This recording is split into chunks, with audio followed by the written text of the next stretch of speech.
आए सर, अंदर आए। महत, महत व्हाट हैपन विद यू बेटे? आजे सर, आजे। माशाल्लाह, हीरो ही आ रहा है। आजे ज़रा मेरे सामने आए महत। वाह, ज़बरदस्त। महत, मुझे बताएं, ये कौन है? ये कौन है? ये इतना पाला से बच्चा कौन है ये वाला? इसका नेम भी महद है। मम्मा ने आपका भी महद नेम रख दिया, इसका भी महद रख दिया। और इसने ये क्या पकड़ा हुआ है? बैलून्स। अच्छा, वेरी गुड, ज़बरदस्त। महद, आप तो आज हीरो लग रहे हैं। आपने ये क्यों लगाई है? क्यों लगाई? क्या हुआ है? आइस का प्रॉब्लम है, आंखों का मसला बन गया है। इट्स ओके, डोंट वरी, कोई बात नहीं है। पीछे हो ज़रा, पूरी लुकिंग दिखाएं ना, पूरी लुक दिखाएं अपनी। मेरा बेटा तो गुड लुकिंग लग रहा है। वर्क कंप्लीट कर लिए?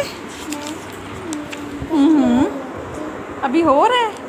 और कौन कौन से पेजेस कर लिए? ये भी हो गया मेरे बेटे का। जस्ट अ मिनट महत, ज़बरदस्त। और wow, Ayaan take a side बेटे। Very good. ये वावल अभी राइट करनी है आपने?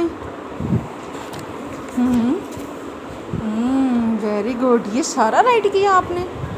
आपको तो बहुत अच्छा वर्क आता है, ज़बरदस्त।